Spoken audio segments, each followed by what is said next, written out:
Oke, kawan-kawan semua, saudara semua yang ada di Kota Ternate. Hari ini saya punya kegiatan. Hari ini saya akan mengajar di mahasiswa-mahasiswi UMU Universitas Muhammadiyah Maluku Utara. Dan konsep saya memang saya senang menggunakan kelas dengan dua konsep, yaitu konsep indoor di dalam ruangan dan konsep outdoor di luar ruangan. Nah, hari ini konsepnya di outdoor, di luar ruangan kelasnya. Kita coba rubah sedikit definisi kelas. Nanti kawan-kawan semua bisa melihat gimana proses pembelajaran di luar kelas. Nanti sama-sama kita bisa saksikan. Oke?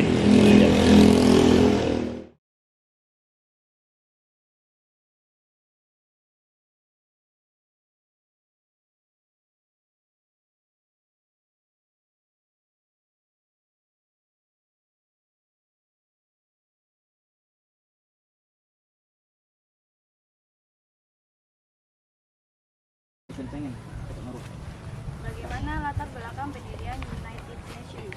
Jawabannya, berdirinya PBB dilatar belakangi oleh negara PBB atau juga bangsa-bangsa. Nah, sebentar. Ingat ya, sebelum UN terbentuk, namanya apa?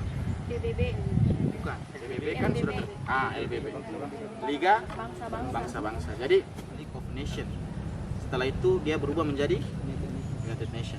Oke, next lanjut. Dalam mencegah terjadinya Perang Dunia Kedua, penyebab kegagalan tiga bangsa-bangsa yaitu satu, tidak adanya peraturan yang bersifat mengikat keanggotaan tiga bangsa-bangsa bersifat sukarela. Dua, tidak mempunyai kekuasaan yang nyata untuk menindak negara anggota yang melakukan pelanggaran, terutama negara besar.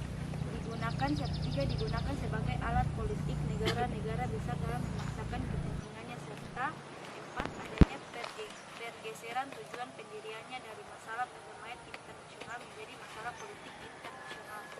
Iya. Bagus. Next. Assalamualaikum warahmatullahi wabarakatuh. Waalaikumsalam.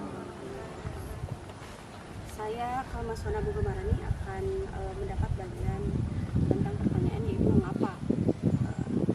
Soal di sini yaitu adalah mengapa sehingga diharuskannya berjalan organisasi United Nation. Di antaranya adalah untuk menjaga hubungan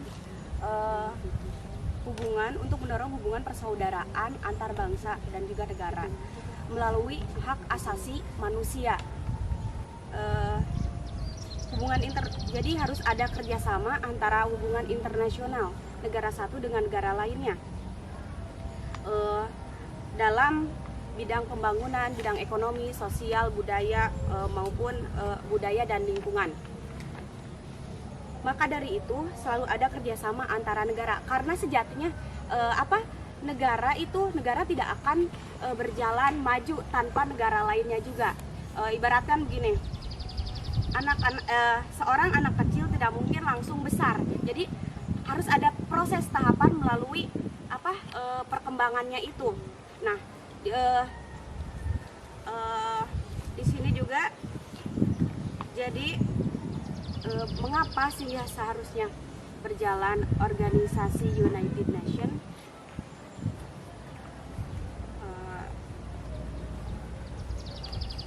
yaitu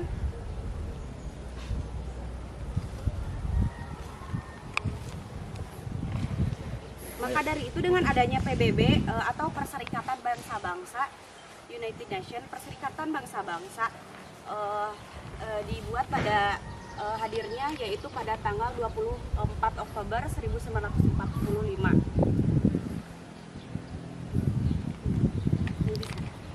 Jadi Perserikatan Bangsa-Bangsa yaitu tanggal 24 Oktober 1945. Jadi kalau misalkan negara mana saja yang bisa masuk ke dalam Perserikatan Bangsa-Bangsa tersebut, yaitu negara yang sudah memiliki kedaulatan penuh.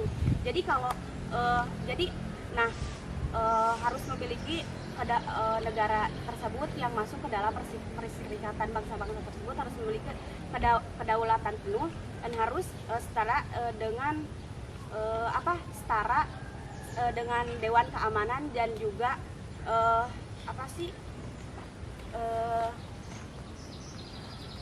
menteri dan juga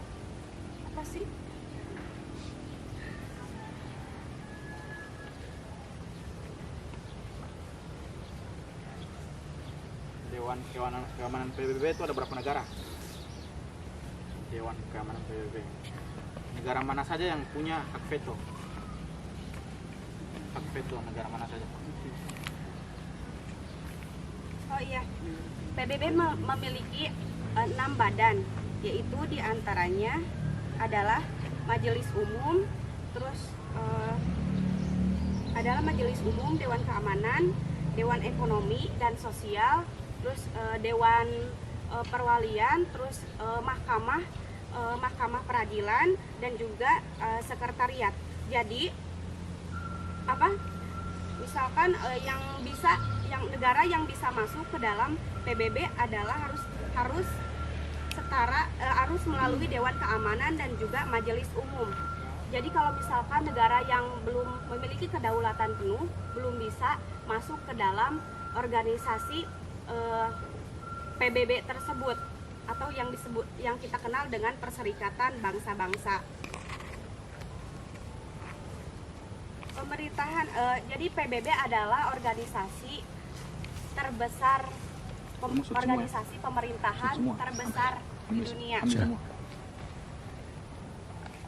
Di atas Organisasi Kerjasama Islam, satu negara dapat diterima anggotanya di atas persetujuan Dewan Keamanan dan juga Majelis Umum. Sekian, wassalamualaikum warahmatullahi wabarakatuh. Waalaikumsalam warahmatullahi wabarakatuh. Ya, nice ya, bagus. Kita kasih aplaus. Oke, sebelum saya evaluasi, ada yang mau bertanya? Ada yang belum paham? Atau ada yang masih belum mengerti dari kelompok 1? Saya persilakan untuk give a question. Any question? Ada pertanyaan terkait? Ya, siapa? Ada yang belum pahami dari penjelasan teman-teman kita nih depan berlima nih? Udah paham semua tentang United Nations, Perserikatan Bangsa-Bangsa? Ya, silakan. Sebutkan nama. Perkenalkan, nama saya Nursina Sanaga. Dari sini saya ingin Saudara Rifan mengulangi materinya, yaitu apa yang dimaksud dengan United Nations. Iya, betul. Faktor penghambat. Ya, mohon dijelaskan kembali. Baik, di sini saya akan menjelaskan ulang dari bagian saya. Apa faktor penghambat dan misi bagi organisasi United Nations? Faktor yang melatar belakangi terbentuknya PBB disebabkan oleh Perang Dunia Kedua yang membawa banyak dampak buruk bagi masyarakat dunia.